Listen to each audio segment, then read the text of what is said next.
মাহফিলের আয়োজন যারা করেছেন, আপনাদের পোস্টারে আমি দেখতে পাচ্ছি যে আপনারা ডক্টর আফম খালিদ হোসেন হাফিজাহুল্লাহ, বাংলাদেশের অত্যন্ত স্বনামধন্য একজন আলেমে দ্বীন, তার নাম আপনারা লিখেছেন আলোচকদের মধ্যে সবার শেষে, অথচ আমার হিসেব অনুযায়ী তার নাম থাকার কথা সবার আগে।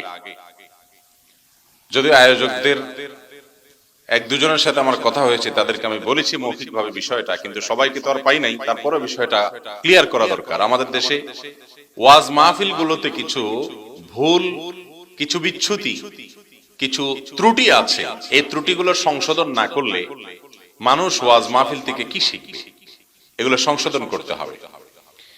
যে আলেম ডক্টর আফম খালিদ হোসেন হাফিজাহুল্লাহ, তিনি আমাদের উস্তাদ তুল্য, ছাত্র জীবন থেকে আমরা তার আলোচনা শুনে এসেছি। প্রথিতযশা একজন আলেমে দ্বীন সিনিয়র, তিনি হয়তো মাগরিবের পরে কথা বলে চলে গেছেন অন্য মাহফিলের কারণে, তো সেজন্য তার নামের পাশে লিখে দেওয়া যাইতো তার আলোচনা মাগরিব বাদ। কিন্তু এই সিনিয়র জুনিয়রের যে ব্যাপার, সেই ব্যাপারটা আমাদের মাথায় রাখা উচিত। খুব পরিচিত হয়ে গেলে কেউ তাদেরকে একেবারে প্রথিতযশা আহলে ইলম ওলামায়ে কেরামের উপরে প্রাধান্য দিয়ে দেওয়া, এটা উচিত না। কর্তৃপক্ষ এগুলো খেয়াল করবেন। অনেক সময় দেখা যায় বক্তাদের নাম ঘোষণার সময় এত টাইটেল, এত পদবি বলা হয়, এগুলো দৃষ্টিকটু। হাদিসে এগুলো নিষেধ। সামনে প্রশংসা করা তো এমনি নিষিদ্ধ, এরপরে আবার যা না তার 3 গুণ বাড়ায় আপনি বললেন। অনেক পোস্টারে দেখা যায় 2 লাইন 2.5 লাইন পর্যন্ত শুধু বক্তার পদ আর টাইটেল লিখতে থাকে, আছে না নাই? আর যে বেচারা ঘোষক নামের ঘোষণা দেয়, উনি তো মাইক পাইছে আর পাবে, বক্তার প্রশংসা করতে করতে করতে করতে করতে তারে আকাশের উপরে উঠায় দেয়। ওয়াজ মাহফিল থেকে মানুষ শিখবে সঠিক কোনটা আর বেঠিক কোনটা। সেই মাহফিলের মঞ্চেই যদি বেঠিক কাজ হয়, তাহলে মানুষ শিখবে কোত্থেকে?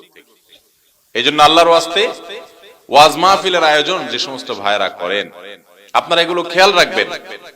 কোন বক্তার নামের আগে পরে অত্যুক্তি এবং বাড়াবাড়িমূলক কোন শব্দ ব্যবহার করবেন, এগুলো দৃষ্টিকটু, এগুলো হাদিসে নিষেধ, এগুলো মুদাহানার মধ্যে পড়ে, এগুলো মানুষের অবৈধ এবং নিষিদ্ধ প্রশংসার মধ্যে পড়ে। আর এমন এমন শব্দ বলে, আলেম কুলের শিরোমণি, আলেম কুলের শিরোমণি, হ্যাঁ, কামেলে মোকাম্মল, এই শব্দগুলো কোন অবস্থাতেই শরঈ মানদণ্ডে ব্যবহার করা যায় না।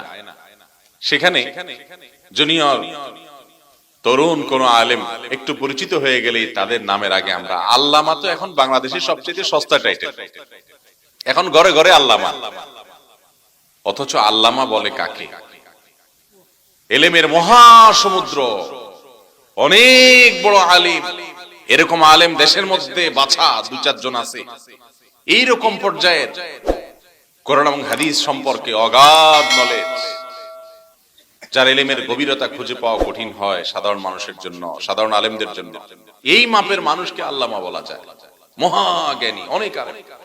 এখন সুন্দর করে সুদ দিয়ে ওয়াজ করতে পারলে, বড় বক্তা হইতে পারলে, পরিচিত মানুষ হইতে পারলেই তার নামে শুরুতে আল্লামা লাগায়।